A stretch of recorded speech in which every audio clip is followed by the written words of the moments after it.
So in my last videos I was describing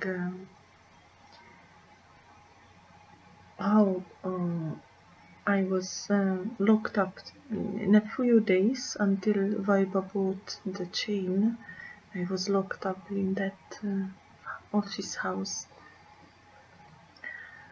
The events happening in that office house, due to the fact that I had been always surrounded by the residents of Halkoria at those times, mostly women, were still not so extreme. So, for example, they were not beating me and not physically torturing me by violence. There had been other means of torturing me which were not done in front of these ladies. Because why these ladies used to come there? Because there were that office house was also used like a kind of storehouse for the things of the Sangha, those times which they wished to lock up for probably for safety. And there had been, I think, also bags with rice, and so there were always reasons to come there. But the absurd thing was, as I described, that I had been already chained to the iron pillar. First I was tied with plastic ropes and then chained, but with not strong chains, and just with bad locker. Actually, Bomjon is very inventive. He very inventive concerning his torturing methods, and he's always innovating them. Once he tries plastic ropes, when he tries chains, it's when you have someone with a sadistic enjoyment of torturing people, then it's really like it's a different world, and nothing was making sense to me, but with their logic and his logic, all this kind of activity is full of sense probably, but they spend a lot of energy and finances actually on a very sophisticated, elaborated torturing, pre-planned torturing of people. I was sometimes amazed how much effort he gave, and money as well, to all this torturing plan of only my person, but I know that a similar plan, sophisticated plan, was fulfilled with others. For example, just these huge padlocks of that size, this size really, 6 pieces of them, very heavy steel padlocks, had been bought by Viba to chain me, or to fasten me by the chains in the jungle later. One of these padlocks is so extremely expensive in Nepal, and so when you are giving donations to this Sangha, many of your money is going on buying torturing tools against people whom they kidnap, and you don't even know. And a lot of your money is then going to bribing the police to stop the investigation, because they tried, but they always had been stopped, and bribing media to stop writing about this. So people should think about before they are donating money blindly to such organizations, such cults with such dark activity, because they are also responsible by supporting financially such a cult. They are also responsible for enabling torturing of human beings, and it's really it's not just my person. That time, just 1 month later, the Nepali woman, Mata Ani, had been kidnapped, I think, in similar circumstances and tortured, similarly like me, because we looked practically same when you watch those news videos. How we were seen, our hair was cut, even my 2 hands had been broken, and I recognized that her left hand, when she is making a mascara, is also crooked, and it wasn't crooked before when she used to meditate in Korea and Ratanpur. So your donations can be also responsible for torturing me and other people. And so that time Vaiba was sent to buy the chains, and I was spending a few days in that office house. As I described in the very beginning, I was not tied yet, only locked up. So that time I was not able to work because my hip bone was displaced. There were occasions when I needed to go out to toilet. Obviously, that was a big problem because Tom Dorje was the responsible. I was many times begging them when I needed to go, but he prolonged this. I didn't have the right to go to toilet even.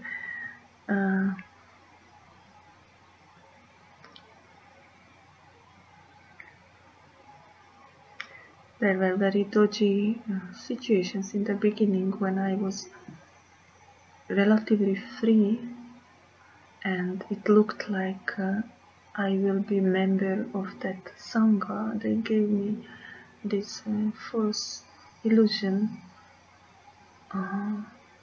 but I had my hand broken, I had my hip bone displaced.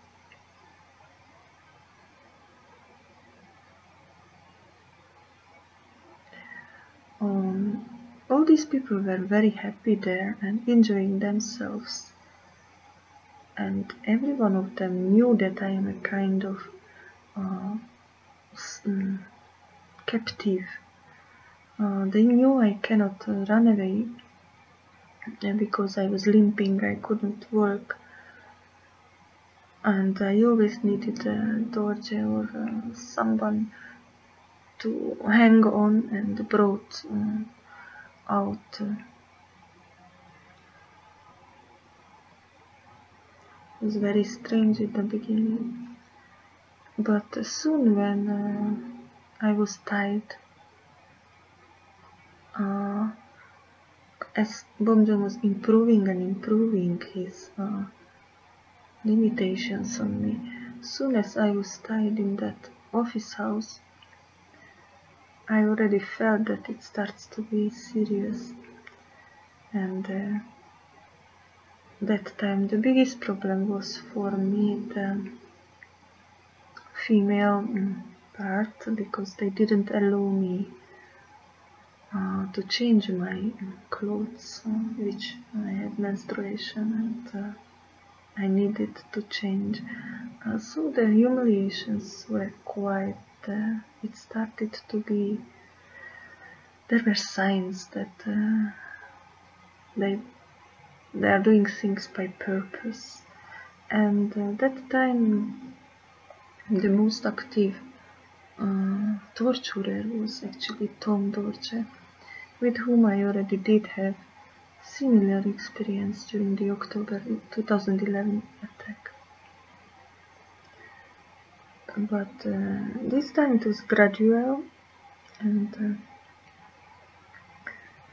after a few days, something like 3 days, they gave me a small bowl of noodle soup. But I was scared that they would put some drugs into it or poison, or I didn't trust those people anymore, obviously. And so I didn't touch this bowl for kind of 1 day long. But it was left nearby me. It was cold weather, still winter, so it didn't go old, just dry. And I wanted to check if this is not poisoned. So why was I afraid? Because when Dorje brought me this bowl of noodle soup, he brought it kind of behind me, where behind some furniture I was seeing in his hand there were 2 small bottles, 2 small vials bottles, like laboratory bottles. And he put something in that food. And these bottles were locked into some safe, and then he again locked back these bottles. So anyone would be very afraid. I had no idea what was his plan, Bomjon's plan, because nothing had ever any logical sense in his very complicated ways of treating his captives.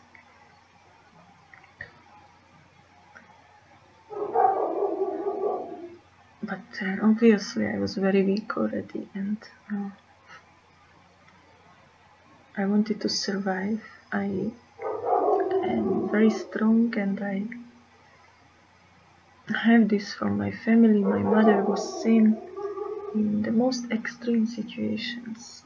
I went through many illnesses when my body was not functioning, and I was still able to force my body even to climb on 4 and just survive.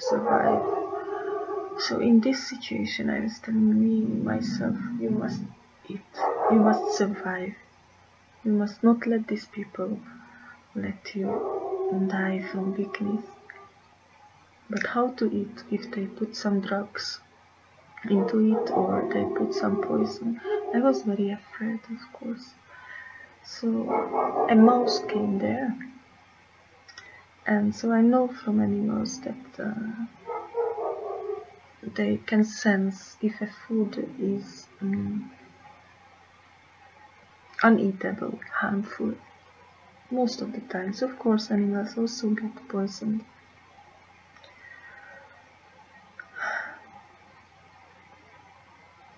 And this mouse did eat from my noodle soup.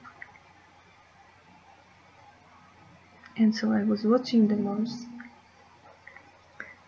and he was running here and there, and he didn't behave in any different way and didn't die. So I thought they did put something in that food, but probably I would not die, and probably it's not some LSD or something like, because everyone knew that Darshan was a drug dealer before he came to Ram Bomjon. So I had to risk. I took that food, and I think that was a big mistake. What I think now, but in that situation, extremely weak, I had this program in myself: survive, survive, survive. At any cost, survive.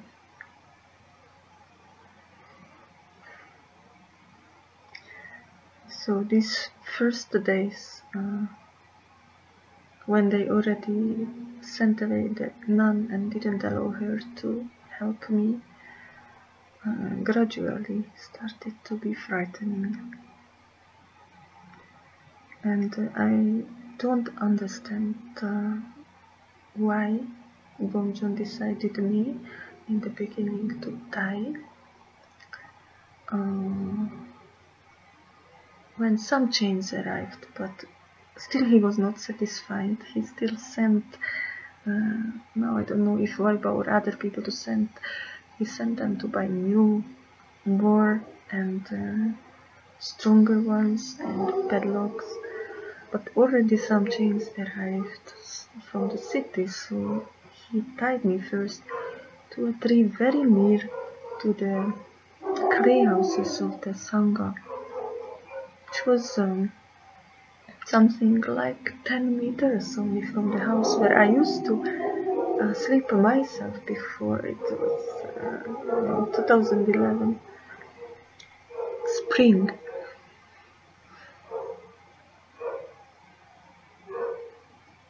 I don't know what was his intention to put me that place, very near to these women and to these residents.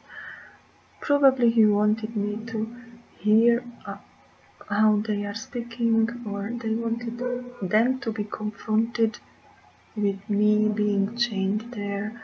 No one knows his intentions because they are not logical, they are not rational, they are not human.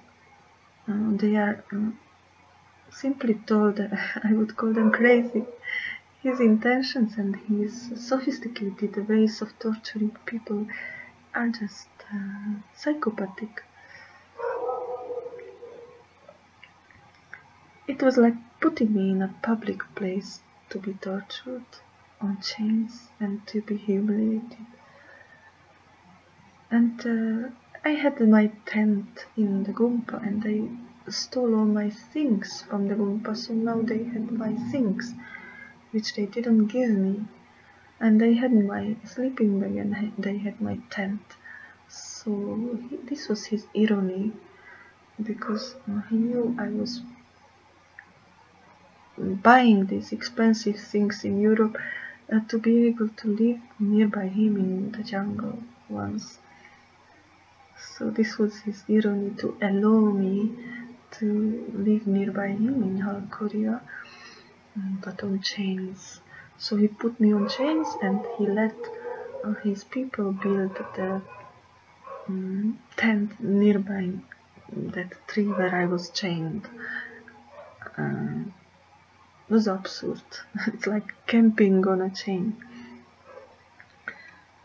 Ivy Jugoa, the president of the European Sangha, even is claiming that to people that I practically was there, like on a camping. It's absurd. I don't know how would she feel as a recreation to be chained to a tree when she has to make her toilet in front of tens of people, and when she has no choice to come and go and see a butterfly or change her dirty clothes or change her menstruation pads. She has no freedom. She's just chained. And she has no freedom to drink water or eat food anytime she wants. She doesn't understand. She's a kindergarten teacher, but sometimes I'm thinking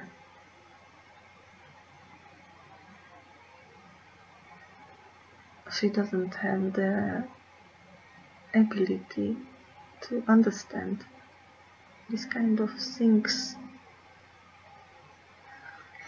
concerning our conscience and morality and humanness.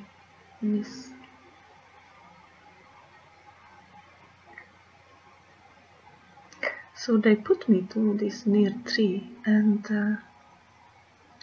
at that stage, as I told in the second part, I braved myself. I wanted to be strong and I wanted to get through this Bomjon mystery. I wanted to understand what he wants and who he is, and what is my connection to all that, Halkoria and Bomjon. I was a yogi already 25 years before that event, 24 years before, and I had a lot of unusual deep experiences in yoga, in meditation. So I was not a person who would get hysterical about experiencing extreme situations, and one cannot really be successful in yoga when unable to face difficulties or face situations into which one gets often by own will.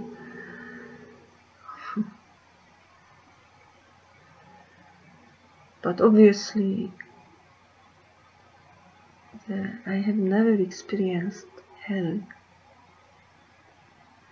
I had a guru who was guiding me in my meditation 24 years ago.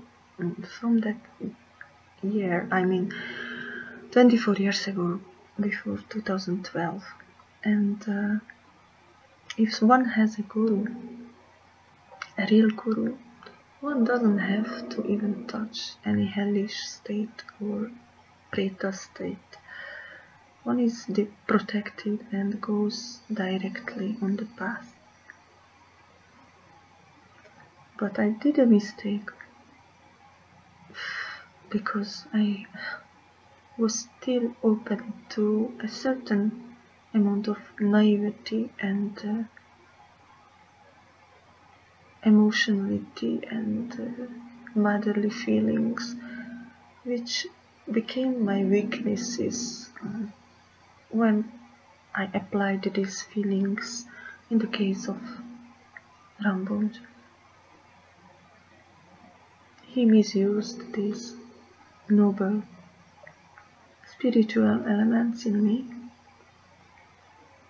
and turned them against me. So I'm telling this to understand everyone my then attitude, and please be aware of the fact that I had been awakened. I had not awakened, I returned back to myself already. So that time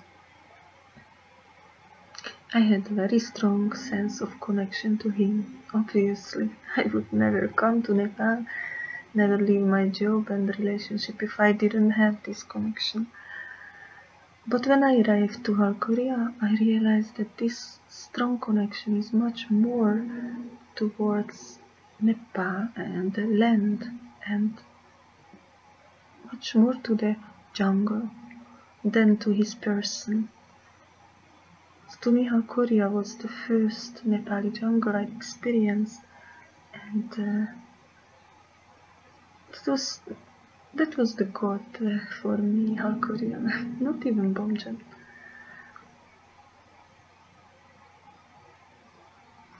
So I wanted to go through this and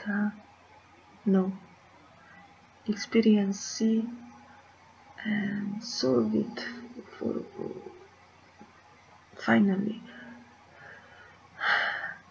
And I wanted to be strong and survive, to manage this.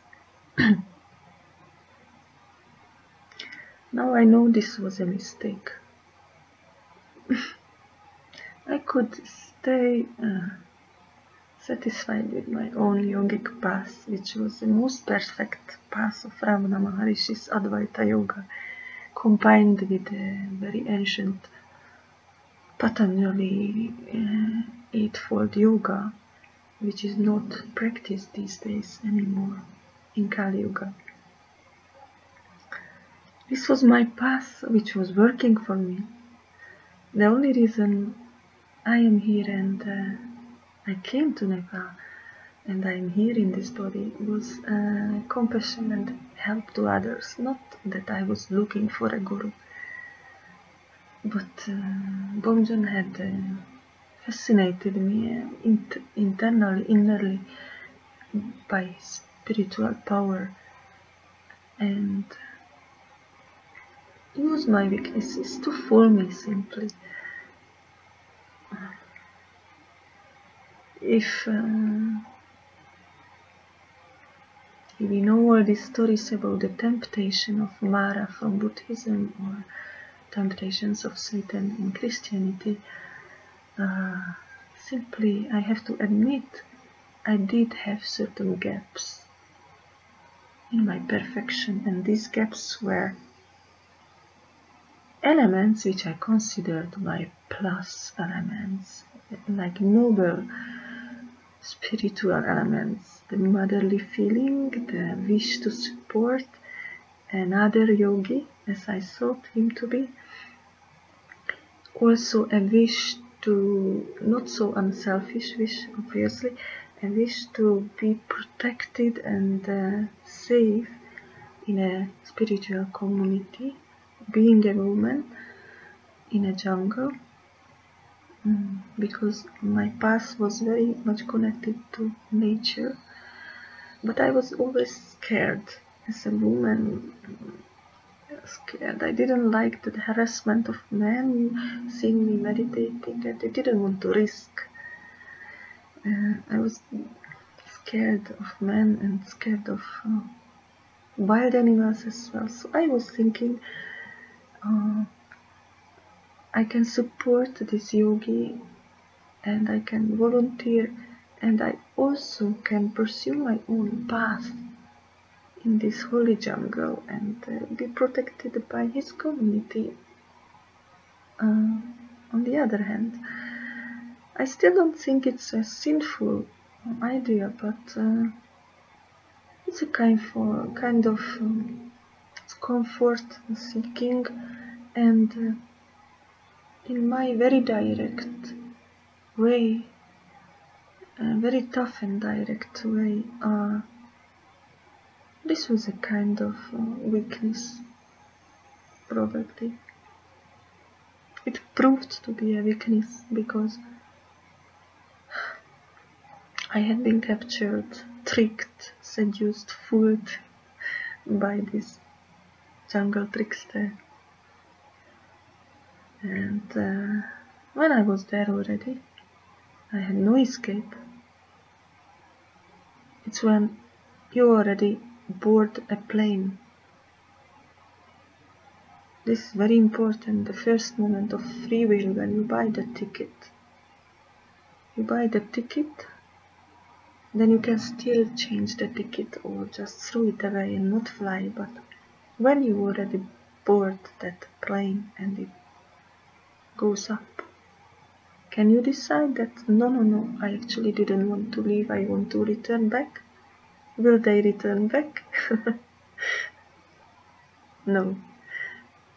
You can make a scene that, come on guys, it was a mistake, I don't want to fly, I don't want to go to that other country, return me to my country. They will not return.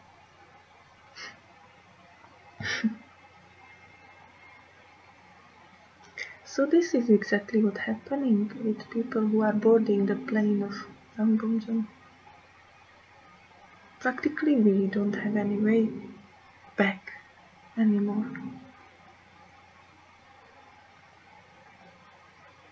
And at that point on the chain, Ram Bomjon, alone, not surrounded with anyone who would be normal, just with these brainwashed cultists which all considered his torturing of many other previous victims as a normal thing. For them, even for these Tamang women who saw me on these chains, it was a normal sight. They enjoyed their life, they were laughing, joking with Dorje. They called him Dorje Meme. They loved Dorje, these women. I was watching their Galkuria life, very social, very entertaining, funny life. They were cooking 5 times a day, enjoying very good luxurious food, and it was like a hedonistic life. And building the kajapa and the joking men, women, there were certain kind of flirting energies. It was anything, just not a spiritual atmosphere. So when I was already there, I was thinking why I wanted ever to stay in this whole Korea. There is nothing spiritual here. But that was too late.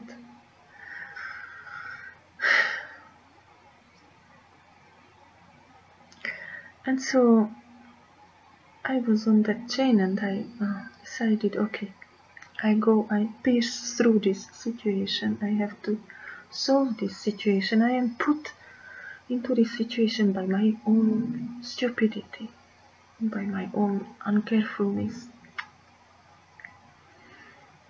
I have no choice now than to go through that situation. And I didn't know if they will kill me, if they will do me anything worse. They announced on that meeting that I will be forever on chains in this whole Korea. But what is forever? Nothing is forever. No state, no situation is forever. Anyway,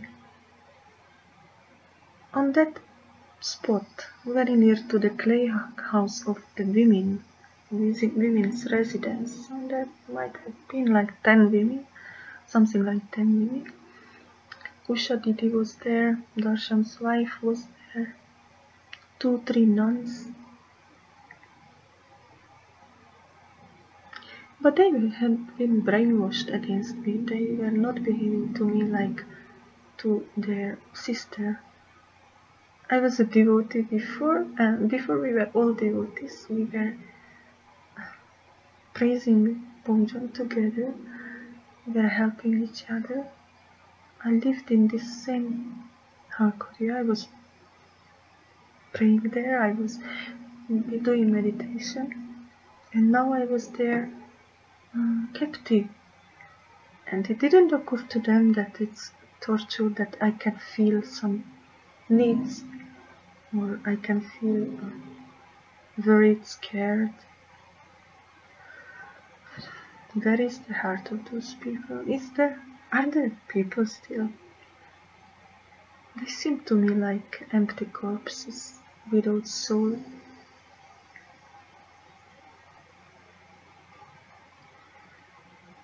But I wanted to meditate. This is the only thing I can do in that situation,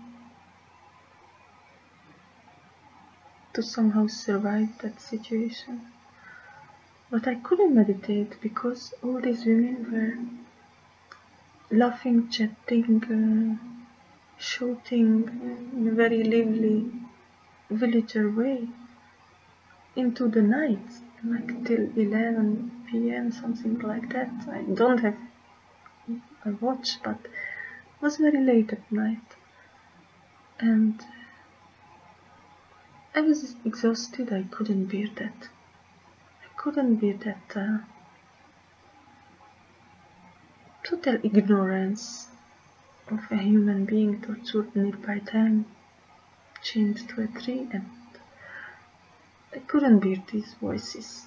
I thought, they already have to torture me, if Bomjon already wants to tie me to the tree, let's tie me far away from these women. I couldn't bear their voice anymore. I was exhausted, also weak, and the only chance I could have to improve was my meditation. But I was unable to meditate in this noise. So I lost my temper. This was like the first week of my stay already, and also I started to shout, put me away from here, put me away from here. And to my surprise, they came and they told that, okay, we are putting you far away from here inside the jungle. We are preparing now a place for you there. I didn't know if it's true or not true. So many times they told things which never were happening. But did I have a choice to say anything that I distrust? I didn't have any choice. Actually, they did prepare that place. They cut a few bushes and trees in an area of maybe, I would say,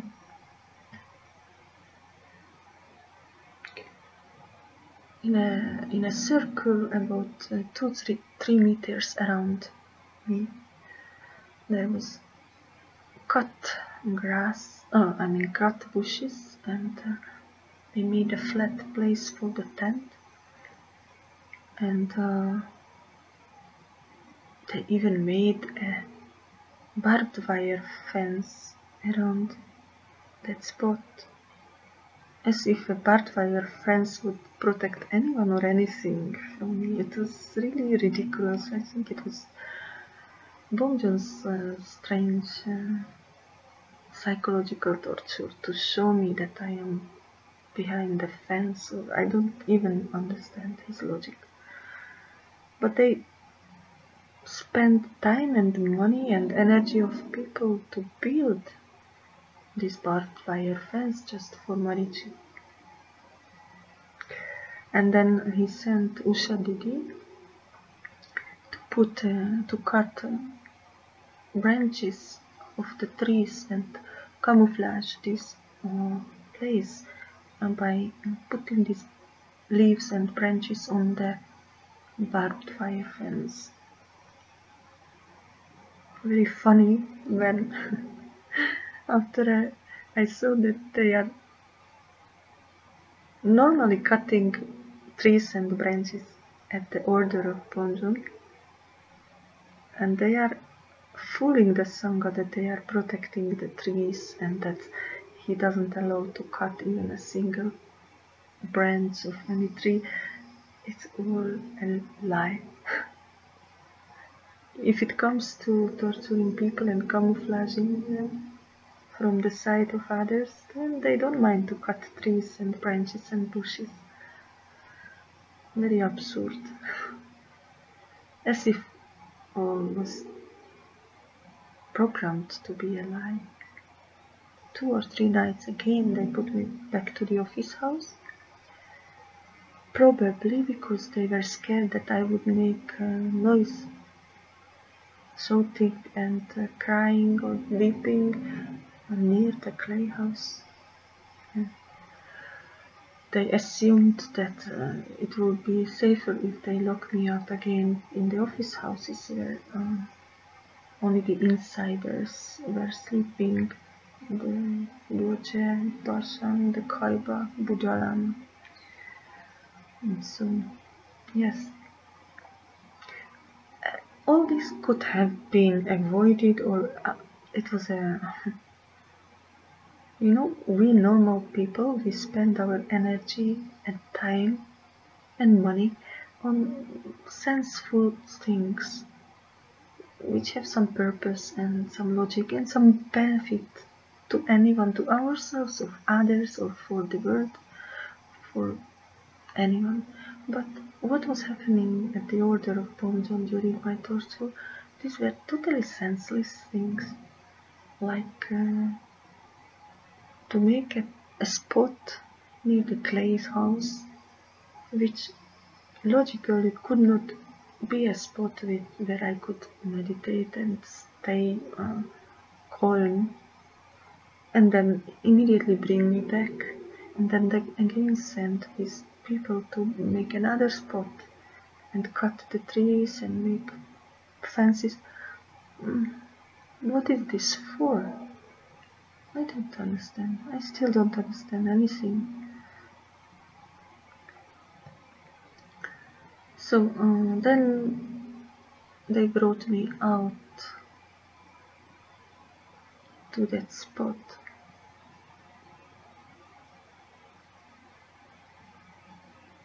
And in the beginning,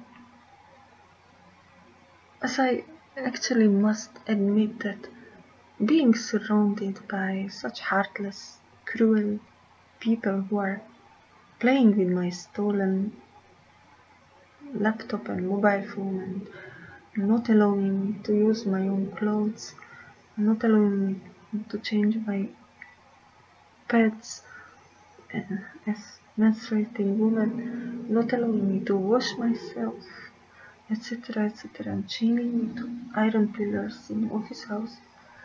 And these people are around me and chatting and laughing. The pain from this and the shock of this absurdity was so big that I prefer to be just alone. If he already has to chain me, torture me, then I didn't want to experience these zombies, because these are not people anymore. They had no conscience, they had no compassion, no normal behavior. Even if I see just a dog suffering in the street when I walk, I cannot do nothing. I cannot just ignore. But these people were seeing me daily in a terrible situation, and women who had were volunteers, who were not nuns, they were Tamang volunteers from nearby villages, who had children probably at home.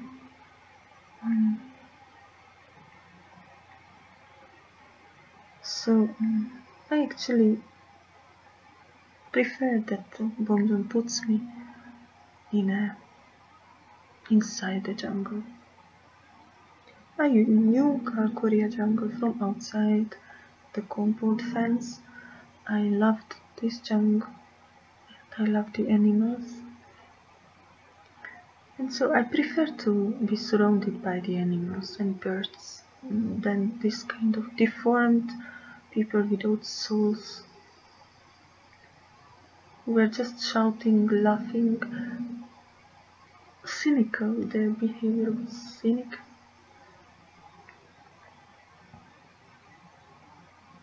So the first days I was actually happy. Finally, I was, though chained, but I was in a silent jungle, pure jungle. And I was still not able to disconnect from devotion towards Bomjon.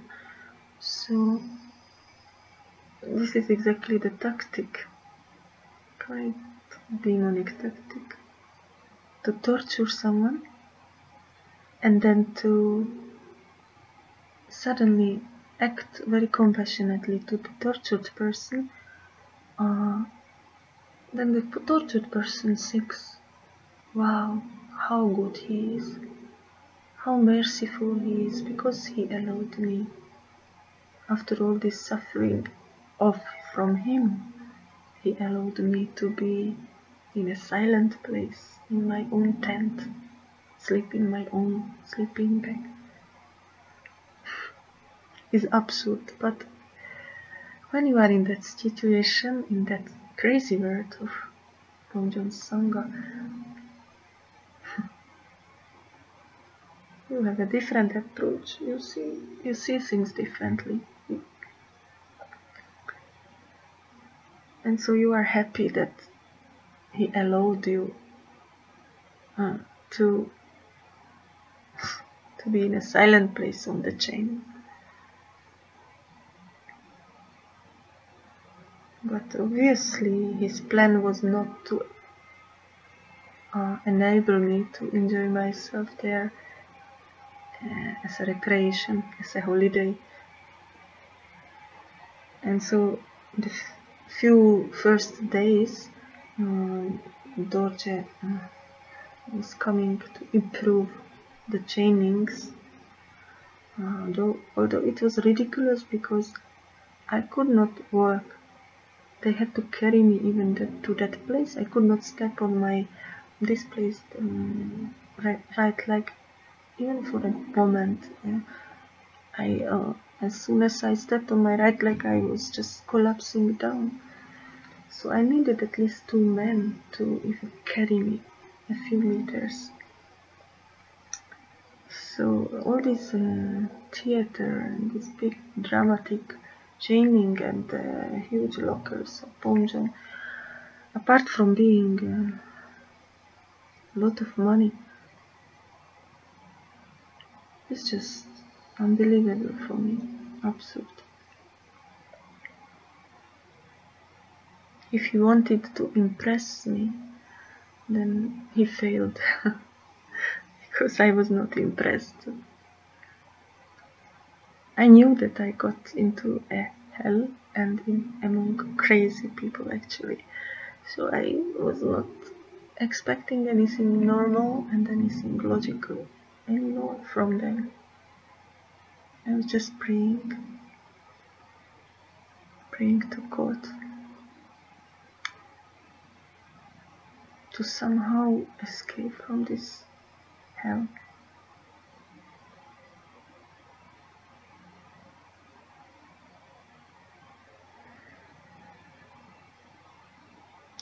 So this is how I got to be tied to a tree. Now, to be free and to stay free, before my release, I promised Bomjon's person darshan, because Bomjon was not there, that if they release me, let me free, I will never describe the very mysterious way of torturing me during the 3 months on the chains inside the jungle. The torturing method inside this jungle, from the moment they put me there, was very different, and I promised for freedom that I am not going to tell it. First of all, people would not even understand if I try to describe his torturing method for 3 months there, because it's just unbelievable. It's not something we have ever experienced in this life or heard about. And the second thing,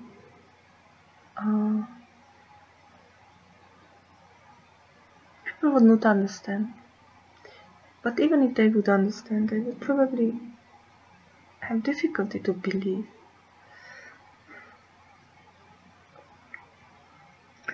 It's even very difficult to describe the special 3 months. If he ever had a hair width of Dharma in him, and if he ever had anything divine,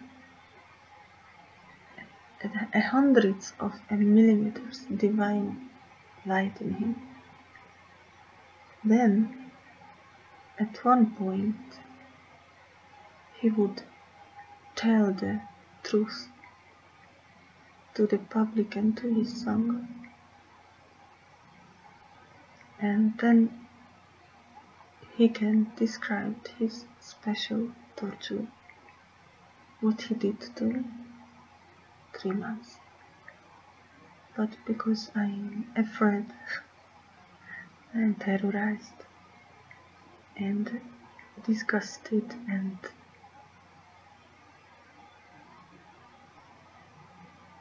don't want to return to that situation again. I have decided not to tell these details. I tell everything around it, like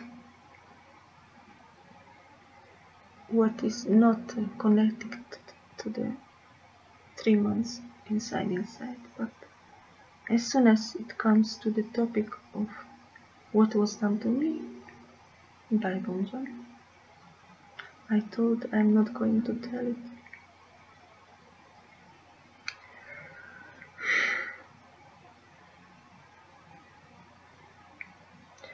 But for a long time I was also decisive about not telling the sexual abuse by Darshan Subalimbo to the end of this captivity.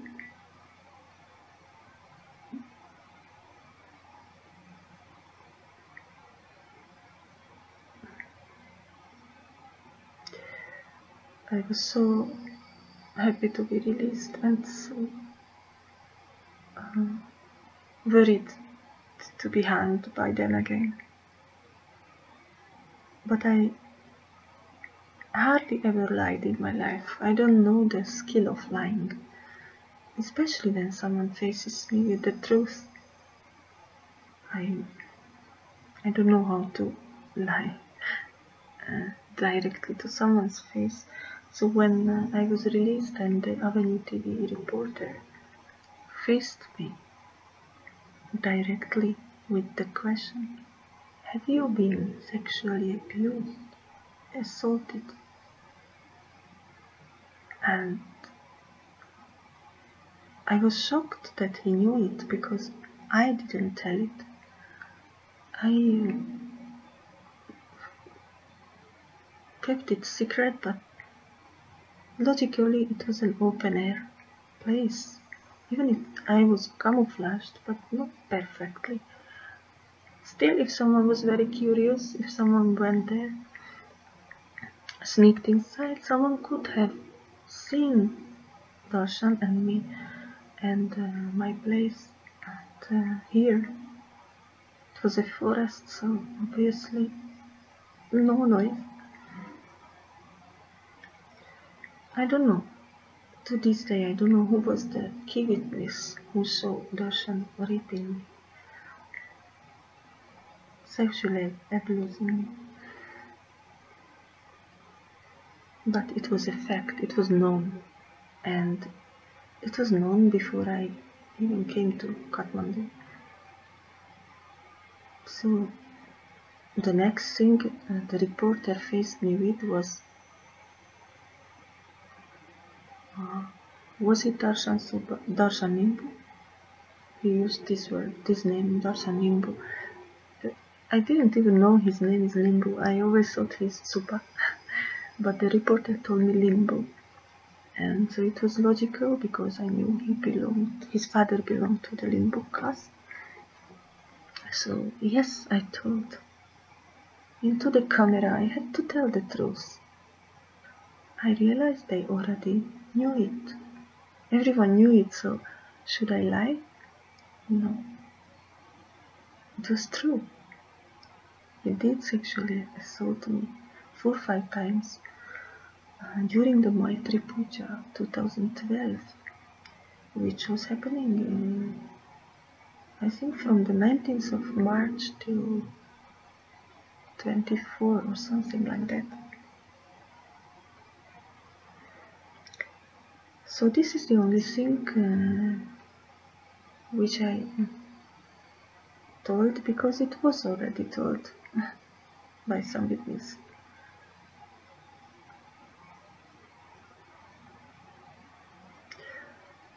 And so I was tied on that place, and they started to tell me that I'm going to be killed.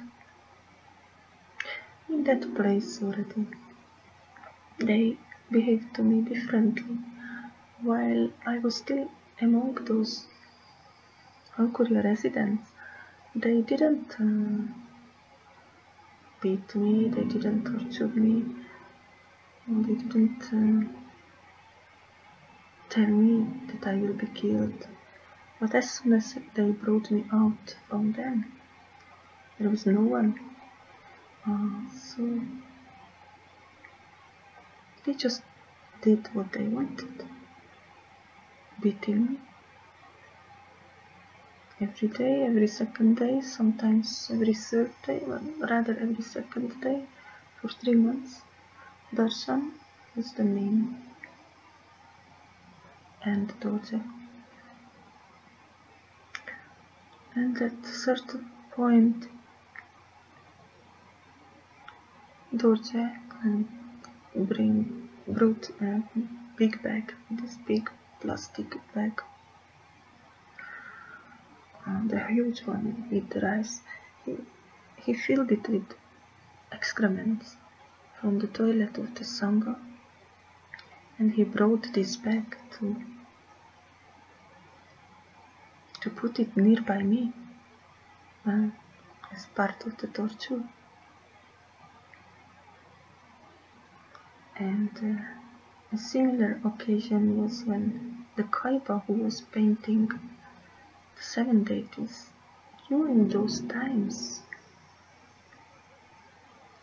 with the same hand, he came and he also brought together with Shangwadong, they brought some back, and they had sticks with them. And I was very afraid that they are going to beat me. And they were doing something, preparing something I didn't understand around the fence. And I was scared. And at that stage I was still maybe just forcing myself to believe that Ram Bomjon is compassionate. It was logical that it was all under his control. But this is human. We are trying to find someone in whom we can believe that he is compassionate, that he is human. And so I explained myself that only his Sangha is torturing me, but he still didn't touch me. He was just giving orders, he was just appearing here and there, telling them instructions, how to do with me, what to do. But he was always a few meters from me, he didn't touch. So I always supposed that probably he's compassionate with me, and who knows why he allows these people, his Sangha attendants, to harm me. I hope that once he will explain what is the purpose of this.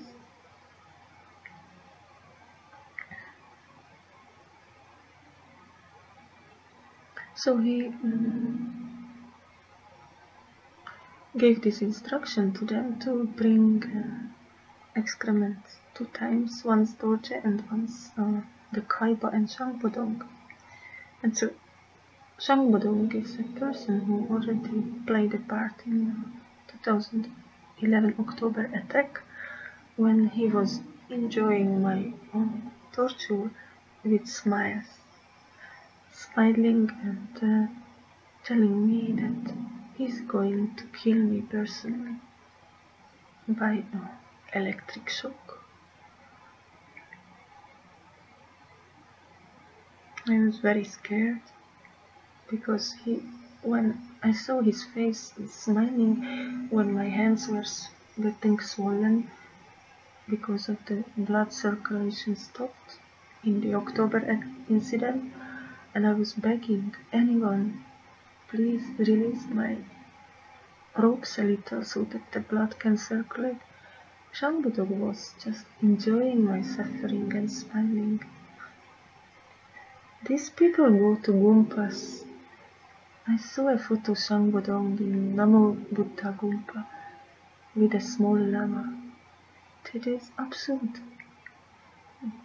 These people were so extremely cruel to me, but to the outside world they are playing that they are dharmic. I just don't understand it. It's not possible to be so cruel and demonic to just one person or two person and then play outside that one is Dharma. So in this second occasion in 2012, this Ram Bomjon again arrived, and I recognized I have seen this strange face already, but I didn't know where and in which connection, because there were many Tamil boys and girls and always crowds around in South Korea, so I didn't know who is who. And so he came, and again with a very sleazy smile he was asking when I was already chained, "Do you know who I am?" I told, "No, I don't know who you are. I have seen you, but I don't know your name." He told me his name, but that didn't tell me anything more. But when he came with Kaiba, with this stick, then I realized, wow, this is the same guy which was threatening me to kill with the electric shock. So he came with this stick, and so I was scared of them alone in the jungle, extremely scared of two mad men. So I was praying for Bomjon to help me. I know it's absurd because you pray for you. It's like women in concentration camp would beg for Hitler and pray for Hitler to help them. It's absurd. But I wanted still to believe that Bomjon's power was spiritual. I did feel this power, but I wanted to consider this power as divine and spiritual and not demonic. I wanted to believe so much. And then obviously Bomjon didn't come to help me. I was praying, shouting, "Om tare tu reso, Ham tare tu reso." Because I knew about some legend when Tara herself was in danger. I read it somewhere from some man who wanted to rape her while she was meditating, and she was shouting this mantra, and she was elevated to the air and saved, and then everyone was recognized she was a goddess. What could I do? I had to try. I didn't know what.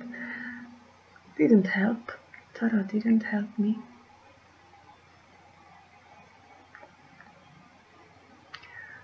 But thanks God they didn't harm me with those wooden sticks, but they used those sticks only to pick human shit and put it near my stay. This was Bomjon's Dharma, what to do. And then when Dorje came and did this, he told me, "Guruji is messaging you that your mind is full of shit." So this was the way they were communicating with me. Darshan was many times using very, very rude words, and always a sexual connection, which was, I didn't believe, because Darshan used to be my friend before outside, and I considered him a very dharmic person, and I knew his wife and his two children, Manish Anish. I paid a school fee for his children for 1 month, and I made a collection for his mother to build her roof, 11,000 rupees, in Pilwa. Nowadays she lives in that house with the roof which was paid from my collection. but her son was torturing me and sexually abusing me. Do these people have conscience?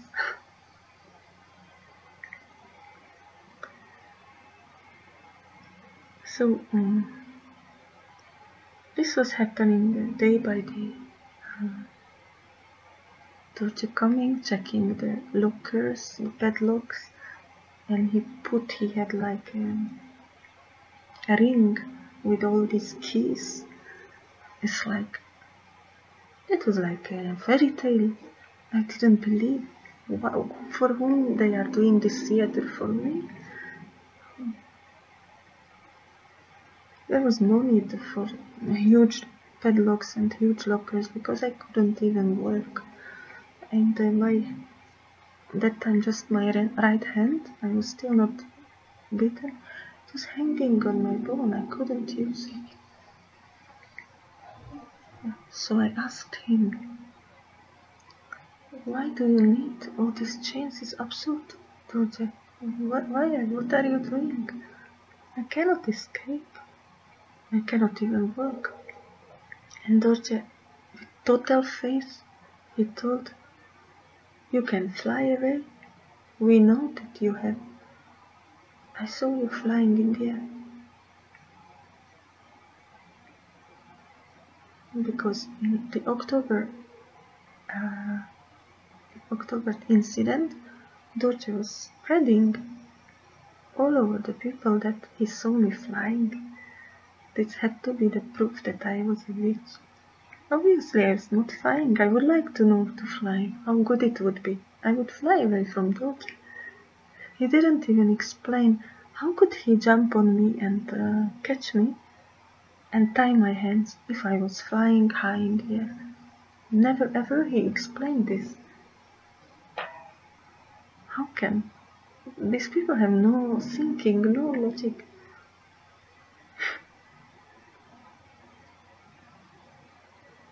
Dorje is a Polish person who had a university in a secular Polish university. How can he claim such a nonsense that a woman is flying in the air and using this as a justification to torture? Don't understand.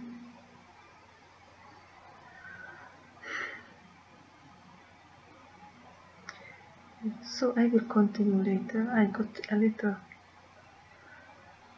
upset by remembering these things, but I want to push it out from myself because they are creating a lot of lies about what was going on, and I know Bomjon himself is creating these lies. It came back to me a few times, and these lies are all created to discredit me and to downplay the torture and to belittle my suffering, justify it in a way for the public and for other devotees. That's why I have to tell the truth, and after you heard the truth, I can only trust God, that He opens your eyes to believe it and not to believe the absurd and illogical lies which make no sense, but they are making them up as explanations.